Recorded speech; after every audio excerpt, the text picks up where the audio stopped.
Hey, it's James, Father's Rights and Resources, hashtag how I got custody. Want to talk about how it's okay. I talk a lot about, guys being scared and quitting on their kids and being cowards and stuff like that. But let me clarify, it's okay to be scared. I never said don't be scared. I got people who say, oh, well, it was easy for you. You got custody in 7 months. If you're on a weight loss journey, you got to lose 100 pounds and you're 50 pounds down in 2 years, and somebody else lost 100 pounds in 3 months, you wouldn't tell them, oh, well, you had it easy. It only took you 3 months. They obviously did something different or something extra compared to what you did. I did something different compared to what 99% of people out there. But every guy who's ever won in court, especially ones without an attorney, they did the same thing that I did. The formula for fighting the right way works for everybody who wins. Now, there's some places you're going to go and you just run up on a radical feminist, man-hating judge, female judge who got molested by her dad and she just hates all men. Or a male judge who is scared to not go with the status quo. Just like if you were a lawyer in Germany right after World War II, there's still vestiges of anti-Semitism. So if you go in there and you're in the courtroom fighting for, Jewish Germans, you might still get looked at crazy, and you don't want to. So you avoid all that, and you sell out a little bit. But that's the mentality of the average person. Let me just go with the system and not ruffle feathers and just go along to get along. When you're in an evil child trafficking demonic system and you say, I want to appease these evil doers who are abusing their power to take my kid away, that's crazy to me. And dealing with that situation or the intimidating thing of the court system, guys are so delusional sometimes. They'll say, I can't go in there and raise heck about this and that. I had a guy, the automatic position of guys is to be scared and to think of a reason not to fight. I had a guy I was talking to, and I was telling him what the oath of the judge is, what the duty of a judge is, what their responsibility is, what the law of the judge. He says, can I go in there and say that? Can I get in trouble for that? And I'm like, why would you think? I just said it's the oath of a judge. We talked about the oath of a judge. What the law says, and the judge cannot be above the law, has to enforce or apply the law. There's the code of judicial conduct. There's the judge's duty of care. There's the judge's statutory allegiance to the welfare of the child.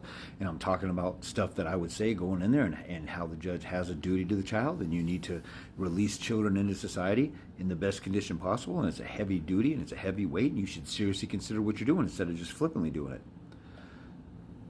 It's almost like there's a curse on men everywhere, and you're in a matrix or a twilight zone.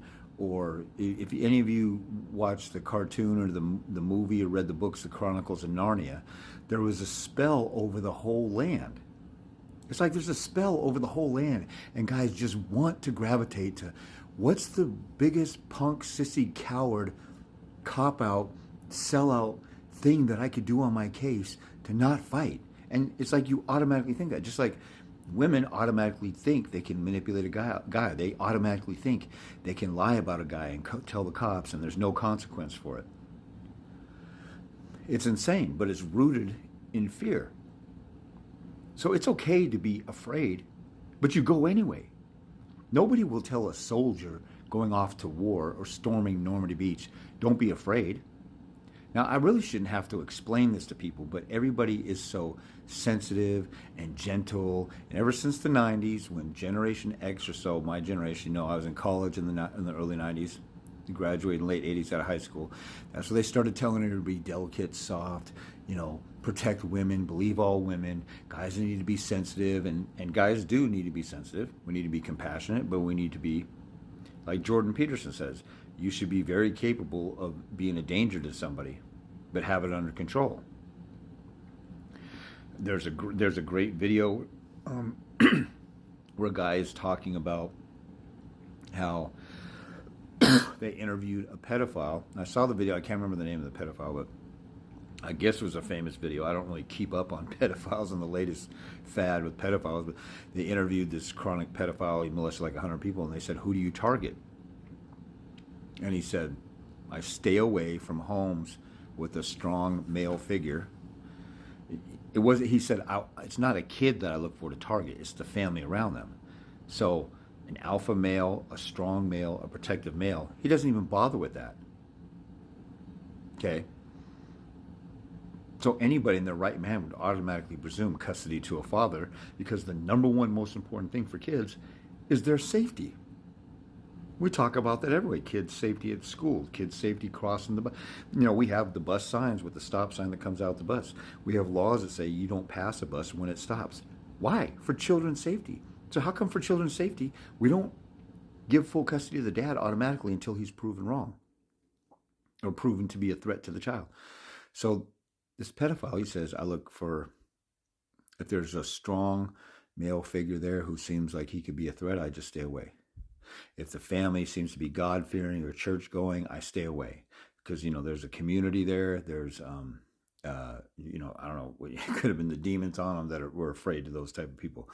But there's strong value, just the strength and the power in numbers of a family unit and an alpha male and protector being the head of it. And then he said one other thing, but that was it. And so you don't have to be a total a-hole and a bully, but you need to be a threat or a danger or have somebody in fear that they have an obstacle to go through if they're going to get at your kids or your wife or whatever.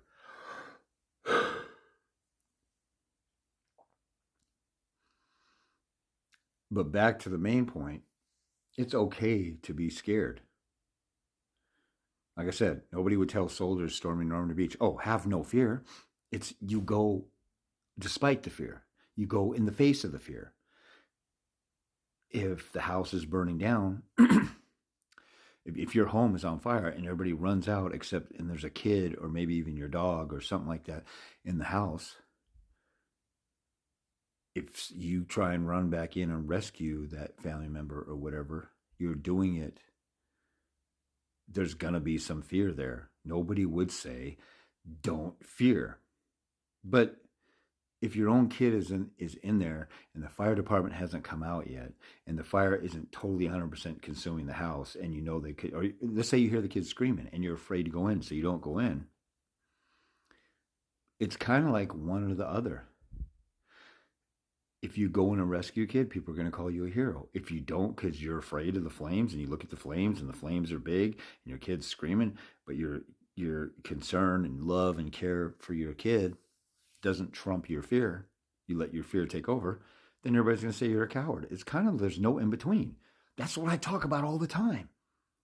You either go in and fight for your kids or you don't. Now, I'm going to show, maybe I'll do a post on this on TikTok too, but there's a video on YouTube that everybody should watch. There's a lady that talks about, I forgot what the name of her site is, but I'm going to post a YouTube video where she's interviewing a lawyer about dealing with narcissists. And the lady's like, a narcissist is conniving and they're deceptive and they're, the narcissists are basically like serial killers without the killing, right? They're manipulative, they're conniving, and they'll have you believing all kinds of stuff and you don't know what you're getting into. And this lawyer talks about all that.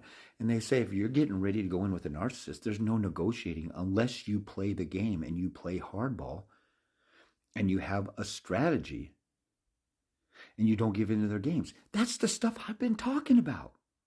So since this is a lawyer saying what I say and that she's saying it nicer than what I say, because I'm trying to wake you guys the heck up and like, look, you can't go in. And she even said this. She said, if you go in there thinking you're going to negotiate with them and you can't fight or you don't want to fight, you're in for it because they're coming in and going for the throat. And this is what I'm telling people. This is why I bang my head against the wall. Like, why the hell do you think going to war over your kids, somebody who totally deceived, lied to the cops and tried to get you thrown in jail, now you're going to negotiate and work with them? So check out that video. But it's okay to be afraid. Just go anyway and fight to the death for your kids.